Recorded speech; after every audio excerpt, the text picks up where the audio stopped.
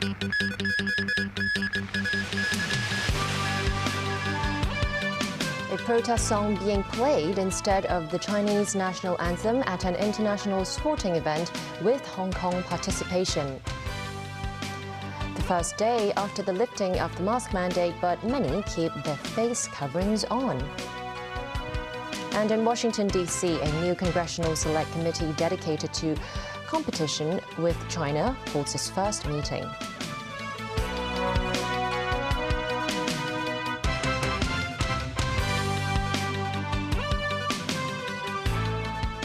Good evening and welcome to TVB News. A song associated with the 2019 social unrest in Hong Kong was again played instead of the Chinese national anthem during an international sporting event. This time it happened during a match between Hong Kong and Iran at the Ice Hockey World Championship held in Bosnia yesterday. We will listen to national anthem of Hong Kong, China. On Tuesday, Hong Kong defeated Iran 11-1 during an Ice Hockey World Championships Division 3 match in Bosnia. When the match ended and the Chinese national anthem was supposed to be played, a song related to the 2019 anti-government protests was on instead. About 9 seconds later, many Hong Kong athletes put up a T gesture, signaling it's not the accurate anthem and it should be stopped. We are very sorry, it will be corrected. Then the accurate anthem was played.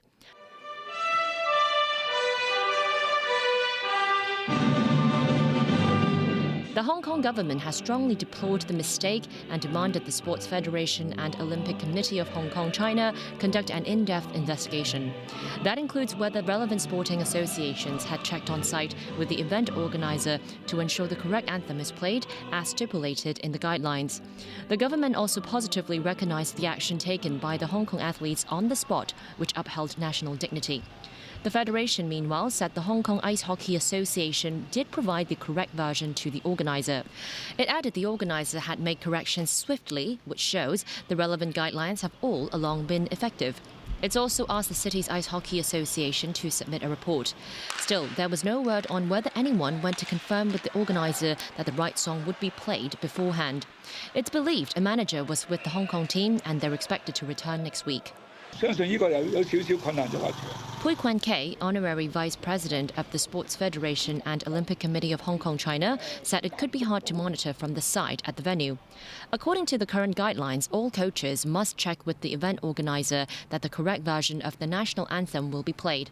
If the organizer fails to play the right song, managers must tell the athletes and together with the athletes show a T-hand gesture to protest against the mistake. Executive Council convener Regina Ip doubted whether the incident was deliberate or accidental. She added that whether the incident has violated the national security law depends on the motive. Starting today, face masks are no longer required indoors, outdoors and on public transport in Hong Kong. While many are happy about the change, plenty of people have kept their masks on out of caution or habit.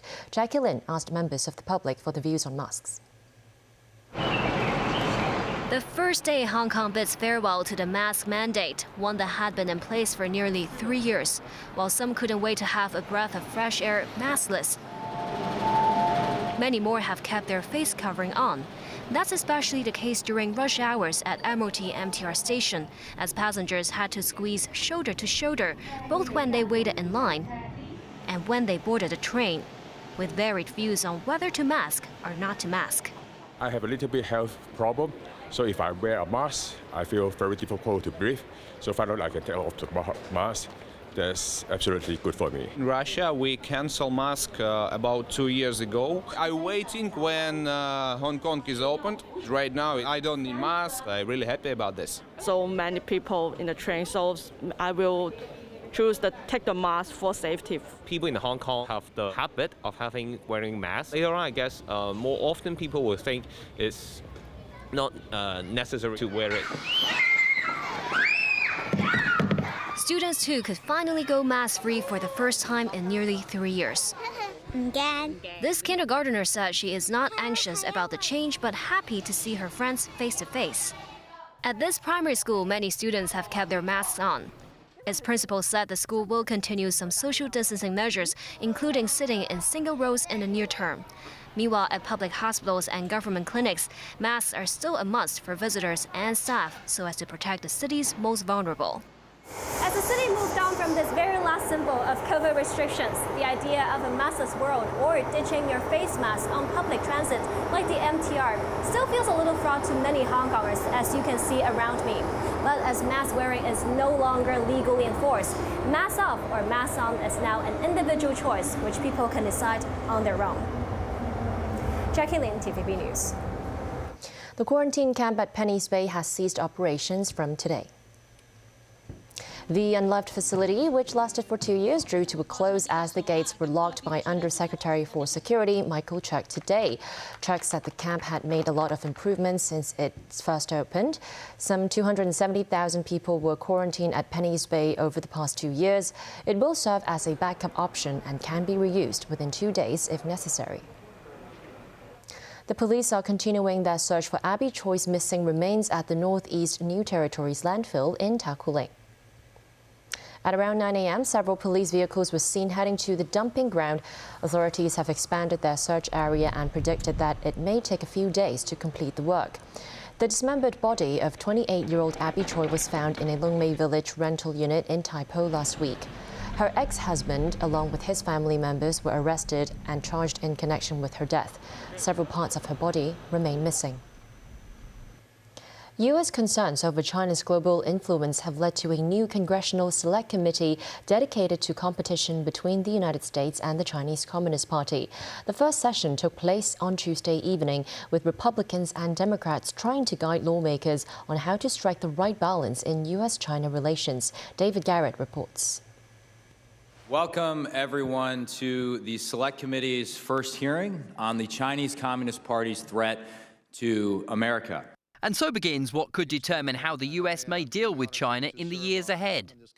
We may call this a strategic competition, but it's not a polite tennis match.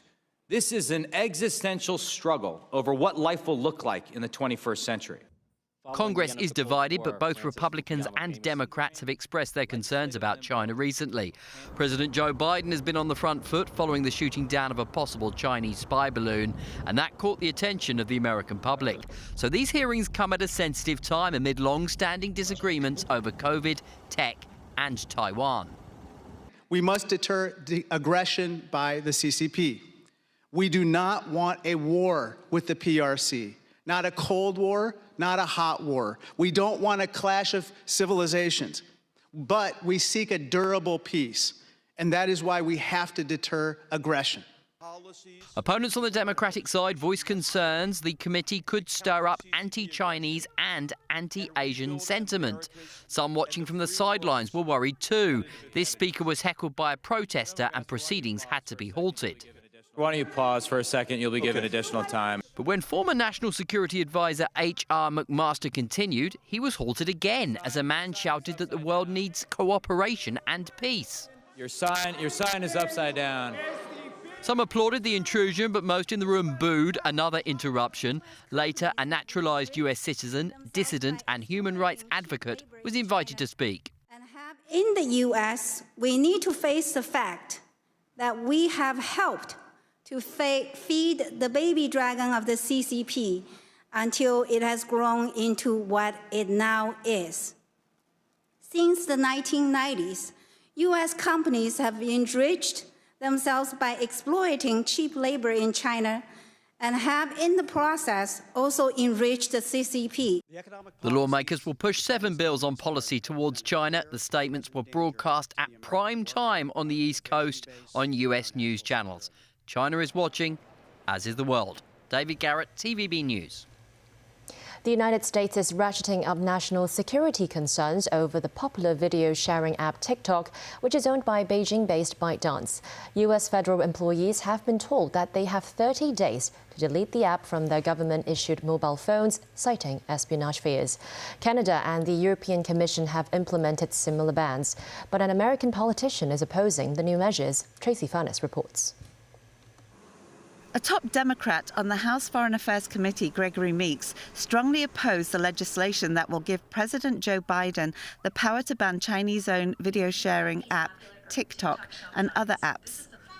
Meeks says it will damage allegiances across the globe, bring more companies into China's sphere, destroy jobs in the United States, and undercut free speech and free enterprise.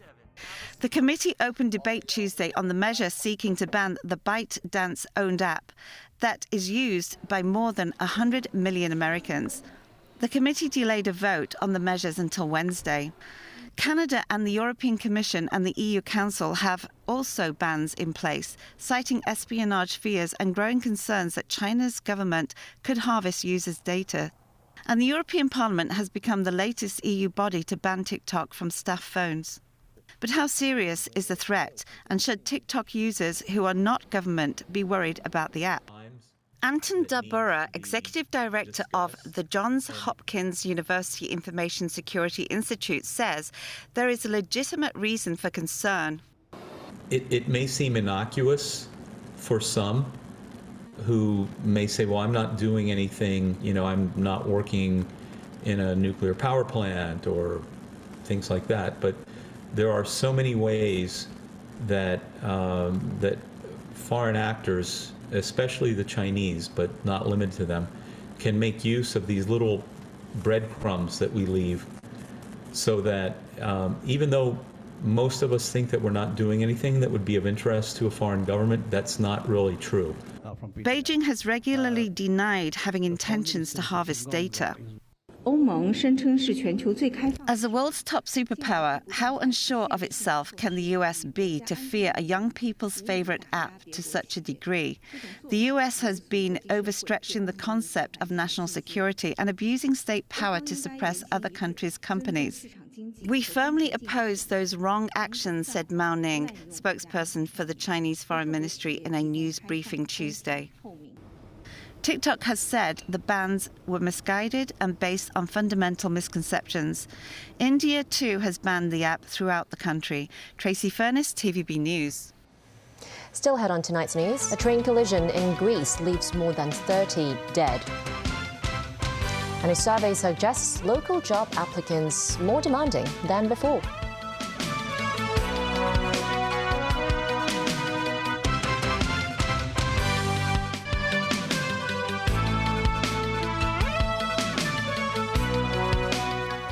Elsewhere, 2 trains have collided in Greece, killing at least 32 people and injuring many more. A passenger service with over 300 people on board hit a freight train near the city of Larissa just before midnight local time. The first 2 cars of the Athens to Thessaloniki train caught fire after impact. 2 other carriages derailed. The cause of the crash is not yet known. It's thought many young people were on the overnight service.